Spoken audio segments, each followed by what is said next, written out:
Hi and welcome to Gamers Web 3D Print.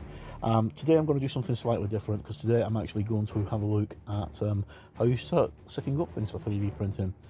Okay, so what I'm doing here is opening up Google and searching for Thingiverse, which you can see I've underlined there and moving my mouse along it. This is a free file sharing site for 3D printing and other hobbies, and it gives you access to thousands and thousands of STL files which are available for free. There are other sites like it, but Thingiverse is probably the best one. Okay, so I'm going to, you can actually join Thingiverse, which is a good idea.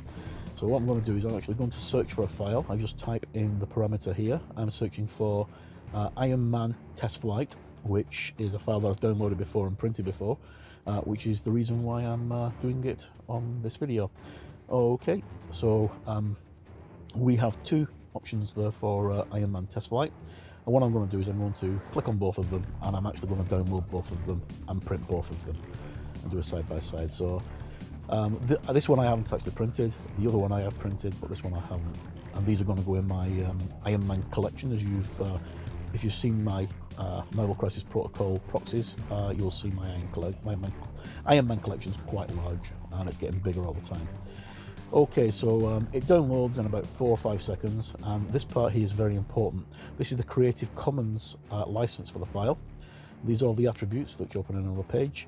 Now, if you are going to use Thingiverse, I strongly suggest that you do read through the Creative Commons. It's very important, because if you break the Creative Commons, you're actually breaking an agreement by downloading the file, and you could get yourself in some trouble. Some people have actually been fined lots of money for breaking the rules.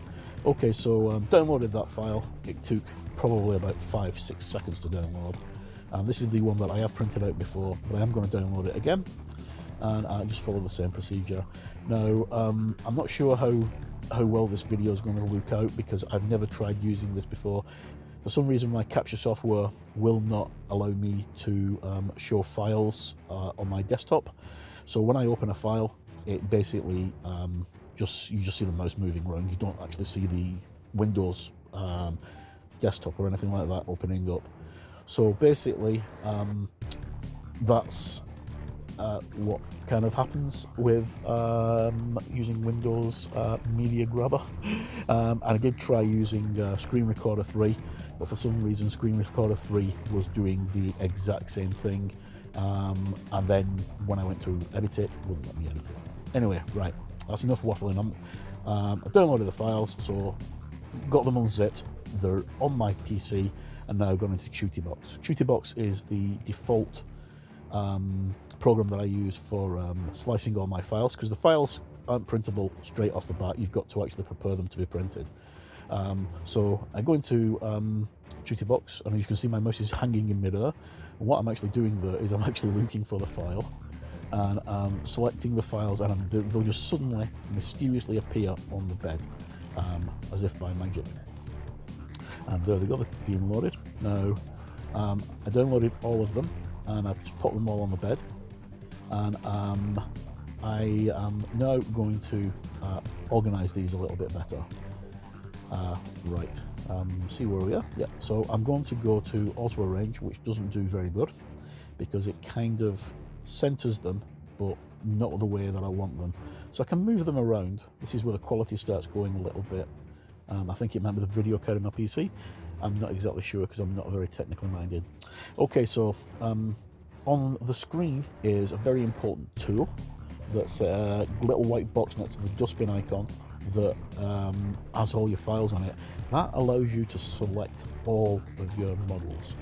So what I'm doing is selected all of them, so they all scale up uniformly. Then I've gone to the rescale option, which is the third one down on the left hand side, and then I basically scale them up. I originally started scaling them up to 50%, and then discovered that it was too raw, it wasn't working. So what I do is scale them up in increments until it reads 36% or something like that. You can see it on the screen what it reads, and then it's just a question of rejigging the platform So they're all on the build plate, and they won't overlap each other very much. So it can get a little bit tricky if you've not got a very fast PC. This is quite a slow PC, and if you haven't got a very fast PC, the best thing to do is work with one file at a time. Anyway, right, so I get files more or less where I want them, and then move on to the next step, which is going to be organizing them so I can actually put the supports in and get started, so I get ready for printing.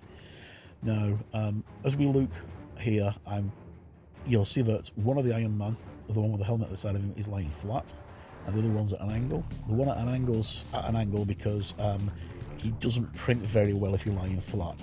So I've got him at an angle because I know he will print better that way, because I've actually printed this miniature before. And it's all, as I said in previous videos, it's all trial and error and learning by your mistakes. Now, I moved the plate back there, the piece back there on the plate, just so I've got a little bit more room for the Tony Stark figure, and then just realign using the X, Y and Z axis for the Tony Stark. So he's not actually going to print directly into the plate. Now, he won't print into the plate because he's not actually on the bed itself, he's above the print bed. Okay, so I hope I'm making sense, and I hope that somebody finds this of use, because it took me a wee while to work it out, and I worked most of this out myself without the help of the internet. Okay, so I've got all these files more or less where I want them. So now I got to go to the next step, which is actually supporting them. So what I'm going to do now is I'm going to click the button that selects all the files, and then go to the tab on the other side, which is the support select settings. And it will take a couple of minutes for it to actually load up. I don't know why it's taking so long, but anyway, from there I'm going to support all the files, so when they print out they should print properly. You need to support files. If you don't, and you just put them straight on the bed and hope for the best, you have a lot of problems further down the line. Some files will print without a problem, but most of them won't, and especially anything that's got small intricate parts like fingers or hands or weapons. Anything that's a protruding part, you may have a real problem when you come to print it. So moving on now, and we'll get on to the next part, which is the actual support. Okay, so now we get onto the important part, which is the supports. I've got everything selected, and I click on the scaffolding icon, which is at the side of the regular settings icon. And as you can see here, there's lots and lots of numbers, which are all the details for supporting the miniatures and the files. So each of these has a value, so whether it's height, thickness, location, or whatever, and they allow the computer to tell you where to put things on your models. So all you need to do is I've got this set up so I can just do it quickly.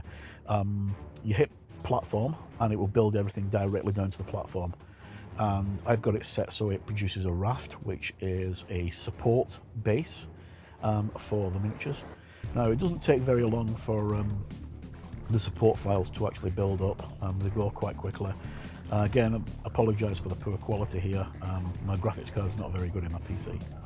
Now, once you've done all of your supports, it's a good idea to check your model that you're supporting by rotating it round. Now, my PC is very slow, so rotating the PC round, I have problems. You need to look underneath areas for little black spots. Those little black spots are where you need to place more supports. So down at the bottom, I've got a little thing there that says add support. Next to it says delete support.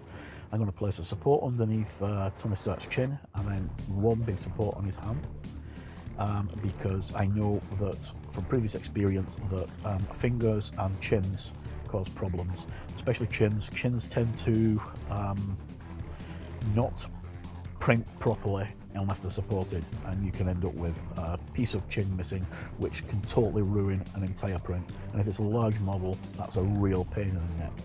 Okay, so everything seems fine. I didn't need to do any supports on the other Tony Stark because he's lying flat. So what I've done is I've just gone back in again, deselected the all selection, and then just moving things around on the print bed until they're actually ready to print.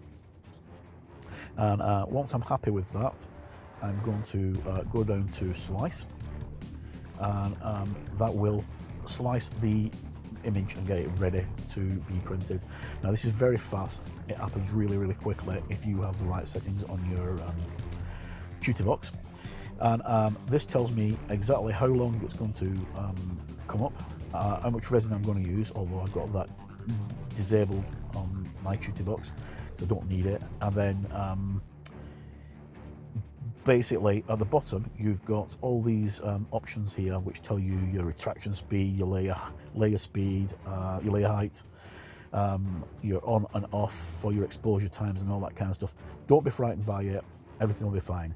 Once you're happy, hit save, and it will give you an idea of where a location that will pop up, which you can't see on mine, and ask you to save. That's the end of part 1. Thanks for tuning in. Part 2 coming soon.